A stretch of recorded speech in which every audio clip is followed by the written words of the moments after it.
해야 될 일은 한편처럼 많고 할 수 있는 역량은 제한적이어서 언제나 마음이 좀 조급하기도 합니다.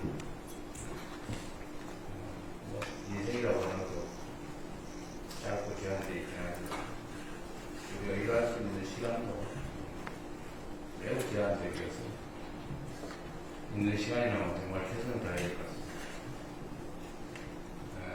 하루를 이틀째로 쓰면 더 많은 걸 할 수가 있겠죠. 그러려면 속도가 중요한 것 같습니다. 국가의 소위 국정이라고 하는 것은 입법을 통해서 제도를 만들고 그 속에서 집행을 하는 행정을 하게 되는데, 그래서 입법과 행정 과정, 입법과 집행 과정에서 좀 속도를 좀 더 확보해 주면 좋겠습니다. 지금 생각하면 벌써 7개월이 다 지났는데, 객관적인 평가로는 한이 꽤 있어 보이긴 합니다. 제가 가지는 기준은 정말 많이 부족해요. 해야 될 일이 너무 많은데, 속도가 늦어서, 나라의 이유가 있겠지만, 그렇다면 좀 답답하게 이럴 때 없을 때가 많습니다.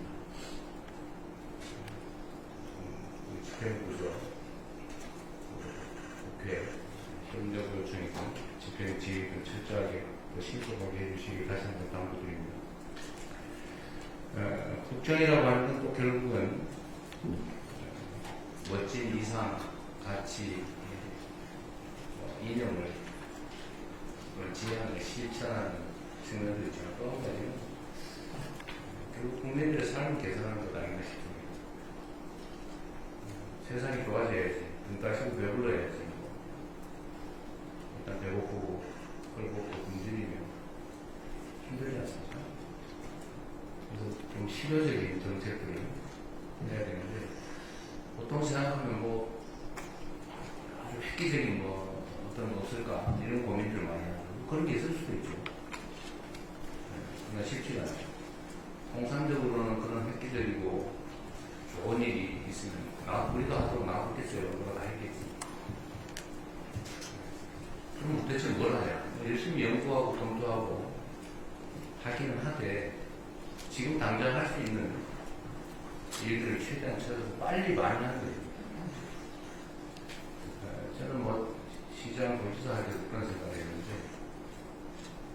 작은 일을 많이 빨리 하는 게 중요하다. 그런 생각을. 그래서 제가 여러분한테도 한번 그런 조언을 했는데, 일이 많이 쌓여있으면 큰일이라고 하는 걸 붙잡고 끙끙 앓고 시간 버리지 말고 그거 그대로 고민하되 자꾸 쉬운 일부터 신속하게 해치워라 라는 얘기를 제가 취임 초기에 했었던 것 같습니다. 마치 이제 흑교생이 콩알 줍는 것 비슷해서 누가 빨리 하느냐, 누가 더 충직하게 열성적으로 하느냐에 따라서 성과가, 결론이 달라지는 것이, 뭔가 엄청나고 멋있는 거, 획기적인 거, 이런 것도 너무 집착하다 보면 실제 할 수 있는 못하는 경우도 있는 겁니다. 실효적으로 할 수 있는 일부터 빨리 하자. 티끌모아 태산이라는 생각으로 무공이산의 자세로 해야 되는 일을 속도감 있게 해 나가면 좋겠습니다. 오늘은 아마도 국민 체감 정책이라는 걸 준비한 것 같아요. 내용에 보면 개인형 이동수단 안전대책, 청년자산 형상 지원, 통신비 부담 경감, 이런 것들 많이 준비했는데 잘 준비한 것 같습니다. 참고로 하나 얘기하면, 제가 이번 대선 말고 그 이전 대선에 아마 그거더라, 자꾸 쉽게 할 수 있는 일, 소확행, 자체는 확실히 할 수 있는, 그건 수십 개로 있는데, 그것도 한번 참고해 주시고, 실행 가능한 거, 웬만한 실행 가능한 걸 필요한 것들을 했는데, 그것도 한번 참고해 주시면 좋겠습니다. 하여튼 일상 속에서 이 작은 부분이라도 개선할 수 있는 성과를 꾸준하게 속도감 있게 시행해서 쌓아가면 좋겠어요. 결국은 작은 것들이 모여서 큰 변화를 만듭니다. 국민 삶의 대전환이라고 우리가 얘기하지만 어느 날 갑자기 뭔가 획기적인 기발한 정책을 되는 것은 아니다. 부지런히 그렇고 말씀드리겠습니다. 제가 공직 인사에서 그런 얘기를 많이 했는데 일단은 물론 방향이 중요하죠. 어느 쪽으로 그 다음에 중요한 것은 성실함이에요. 예를 들면 뭐 기술, 기능 이거는 역시 중요하긴 하지만 세 번째가 충직함. 중요하죠. 충직하지 않고 기술만 뛰어난 사람들이 보통 나쁜 짓을 많이 합니다. 그런 면에서 충직하게, 성실하게 맡은 역할을 잘해주시고 이런 사람들로 잘 발표해 주시기 바랍니다. 그리고 그 과정에서 언제나 중요한 건 수요자들의 시간입니다. 이제 물론 이제 소위 여기서 말하는 어공들은 좀 다른데 늘공인들도 꽤 많죠. 직업공은 오랫동안 공직을 하다 보면 시각이 고정이 됩니다. 역지사지를 잘 안 돼요. 말로는 한 대도 안 돼요. 왜 그러냐면 좀 서 있는 자리가 있어요. 저쪽 입장 카메라맨 쪽에서 저를 보는 각과 상황하고 제가 이렇게 보는 각도가 아니다고. 저는 저쪽에 서 있을 일이 있기 때문에 저쪽 우리 카메라맨님께서 어떻게 보는지 저는 잘 몰라요. 물론 다행히 이제 방송 화면으로 볼 수 있어요. 네, 그렇게도 잘 안 되는 게 공직사회이기 때문에 보통 공급자적 마인드라고 하는 게 문제가 됩니다. 뭐 잘하려고 하는데 안 돼요. 보는데도 안 보여요. 그런 걸 인정을 좀 하고 언제나 수요자 측, 국민들의 시선으로 좀 보도록 노력해야 됩니다. 그분들 직접 만나서 얘기 듣는 게 제일 좋죠. 직접 만날 수 없다면 그분들이 모이는 자리에서 하는 얘기들이라도 잘 봐요. 하다못해 영 안 되면 커뮤니티 댓글을 찍어봐요. 그래서 뭔 생각을 하고 무슨 얘기를 하고 있어요. 뭘 바라고 뭔 문제 지적을 하는가 이런 것도 봐야죠. 그래서 국민들의 시선, 시각을 중시했으면 좋겠다. 하여튼 실행 가능한 것들을 최대한 신속하게 찾아내서 최대한 신속하게 집행하자라는 말씀을 드리고 여러분들 직접 집행하는 사람은 아니에요. 집행하도록 아이디어를 주고 또 논의하고 지휘하는 쪽들이 쭉 들어가면 되니까 집행부서들이 열심히 잘할 수 있도록 잘 조언합니다. AI 얘기를 좀 해야 될 것 같아요. 지금 뭐 인공지능과 관련해서는 참 말이 많습니다. 뭐 주장은 많고 저는 뭐 아주 자세히 잘 모르겠어요. 한 가지는 알죠. 피할 수 없잖아요. 엄청나게 중요합니다. 앞으로 사회의 중심이 됩니다. 이게 우리 국민들의 인류의 삶을 통째로 바꿀 거다 정도는 감이 옵니다. 그런데 이 문제에 있어서 우리가 대비를 해야 되는데 그러기 위해서는 일단 좀 알아야 돼요. 우리만 아는 것은 부족하고 우리 공동체 구성원들도 그 내용을 충분히 좀 숙지하고 적응하고 다양한 것을 나아가서 적극적으로 활용할 수 있게 만들어드려야 됩니다. 두 가지 측면이 있을 겁니다. 이게 이제 주는 효율적 측면, 좋은 면, 유용한 측면, 또 위험한 측면은 악용되는 사람이 있겠지만 또는 이게 지나치게 한쪽으로 집중이 돼서 우리 사회의 양극화를 극단적으로 만들 가능성이 매우 높습니다. 그럼 그에 대한 대비책도 필요할 거다. 제가 성남시장 때부터 10년 전 됐죠 벌써. 그때부터 우리 사회의 미래에는 생산 수단의 소유나 아니면 생산 능력이 양극화되면서 엄청난 사회 문제가 될 거고 그러려면 거기에 대응하는 사회 시스템을 언젠가 많이 준비해야 됩니다. 소위 기본사회를 준비해야 됩니다.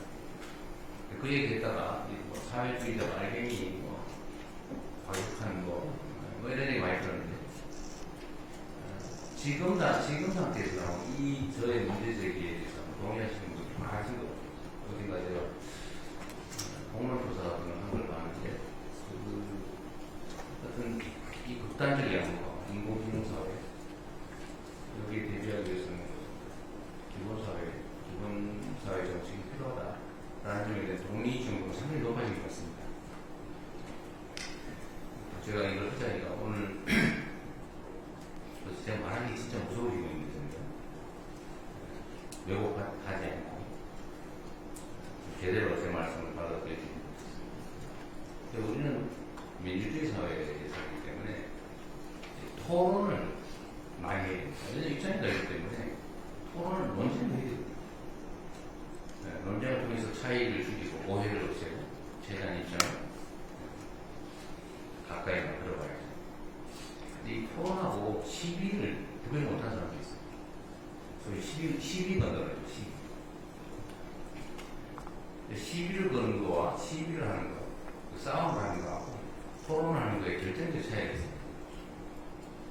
그거는 이제 물론 기본적인 자세의 차이입니다. 마인드의 차이. 그러니까 기술적으로 보면 상대가 무슨 말을 하는지 객관적으로 인정하는 겁니다. 이렇게 A라고 말해요. 난 B의 의견을 가지고 B 의견이 이럴 수도 있죠. 반대할 수도 있죠. 근데 그렇게 안 하고 이 사람이 A 의견을 가지고 나 A 다시 의견 같은 거 가지고 있는데 비슷한 거 가지고 혹시 문제가 될까 싶어서 상대가 C 주장을 한다고 울린 다음에 이 C 주장이 잘못됐어 라고 하는 거예요. 이게 시비건 거예요. 상대의 주장을 왜곡 조작하는 거예요. 이런 토론이 아닙니다. 이런 싸움을 합니다. 이건 민주주의를 해치는 거다. 그 말씀을 좀 드립니다. 우리가 정말 토론을 많이 해야 돼요. 급변하는 사회이기 때문에 뭔가를 조정을 하고 바꿔나가야 되는데 이 토론을 하지 않으면 결국 누군가 결정하고 누군가는 고통을 겪고 저항하고 이런 사회가 너무 갈등이 크거든요. 너무 힘들어요. 있는 사실 그대로 인정하고 있는 토대 위에서 자기 입장을 견제하면서 조정해나가요. 그래야 이게 변화의 고통이 줄어듭니다. 사회 갈등 비용도 줄어들고 그렇게 해주고 있어요. 시비가 떴나? 아이고 그러지 무조건 반대하는 거죠. 없는 것도 지어내가지고 상대 주장을 왜곡해서 공격하고 이러지 않았습니다. 그래서 사회 발전이 안 됩니다. 지금 태고 기본사회에 관한 얘기가 좀 진지하게 하면 좋겠어요. 너무 정치적으로 접근하지 말고. 생산력이 소수에 집중되고 그 생산이 너무 크기 때문에 한번 생각해 보십시오. 지금 생산 로봇 때문에 생산 로봇을 현장에 못 들어오게 하겠다고 이제 어느 노동조합이 선언을 한 것 같아요. 물론 뭐 진짜는 아니고 아마도 투쟁 전략이 일부겠죠. 투쟁 전략 전술이 일부일 겁니다. 그런데 과거에 우리가 이제 증기 기관, 그 다음에 기계가 도입됐을 때 기계 파괴 운동이라고 사람들이 일자리를 뺀다고 기계 부수자 이런 운동이 있었잖아요. 근데 물론 거대한 수혜를 피할 수 없습니다. 그리고 그 사회에 빨리 적응해야죠.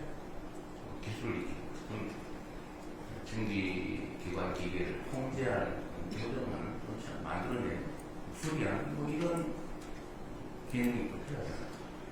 거기에 적응을 빨리 해야 됩니다. 그리고 인공지능 로봇들이 이제 스스로 판단하면서 데이터를 분석해가면서 현장에서 24시간 먹지도 않고 불빛도 없는 딱딱한 공장 속에서 지치지 않고 일하는 그런 세상이 또 오게 되죠.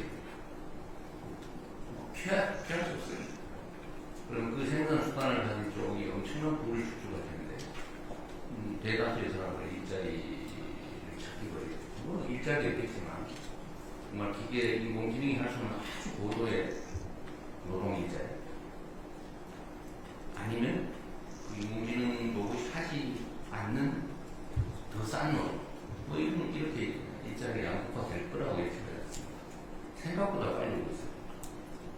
그럼 거기에 우리가 대응해야 돼. 좀 준비해야 돼. 지금 당장 그렇게 하는 거예요. 조금씩이라도 준비를 해야 돼.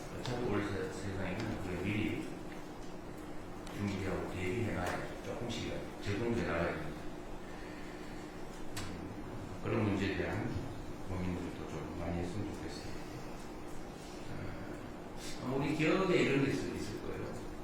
한때 저도 그걸 봤는데 온 동네에 주산 학원이 쫙 늘려있을 때가 있었습니다.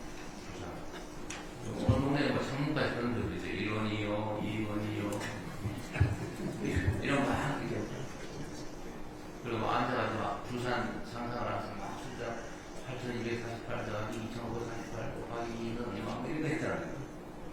근데 그게 어느 순간에 전자기상기로 대체되더라고요. 그 학원이 싹 사라져버리더라고요. 몇 년 사이에. 그리고 온 동네가 컴퓨터 학원이 쫙 들어왔어요. 전부 다 컴퓨터 학원 들어왔어요. 근데 그것도 어느 순간 다 사라졌어요. PC가 올라가고 놀이터가 바뀌고.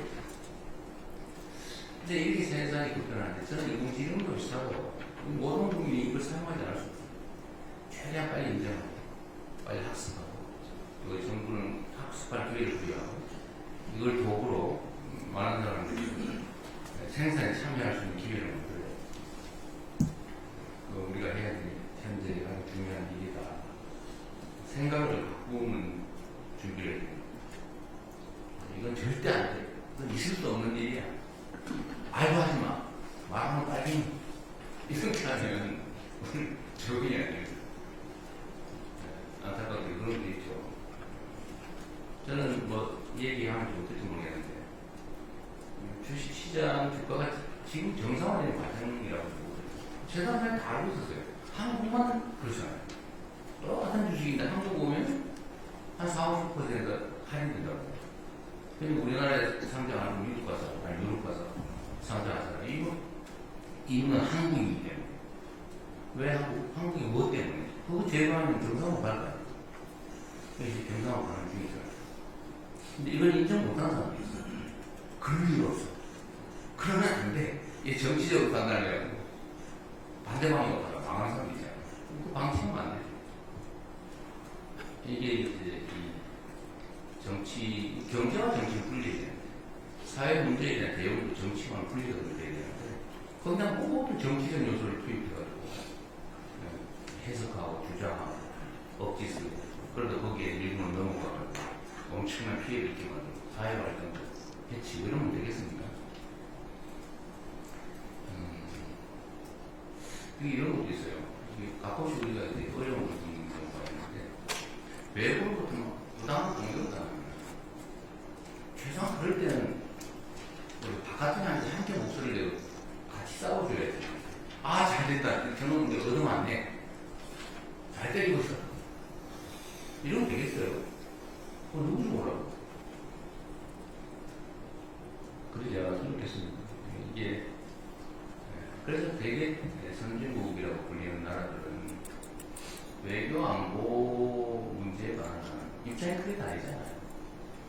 그런 걸 정리하기 수단으로 쓰지 않는 것 같아요. 왜냐하면 모델이 필요합니다. 옛날에 그 얘기 있었잖아요. 우주인이 저를 오면 우리 모두 함께 싸워야지. 우리 내부에서 싸우더라도 우주인 저들 때 같이 힘을 합치는 거 아니에요. 그런 얘기도 있었는데 이 외교 안보 문제에 대해서 이 어려운 국제 상황 속에서는 정말 힘을 좀 모아줘야 됩니다. 왜 싸워요? 정말 이 힘든 국제 사회 속에 파고라고 하는 거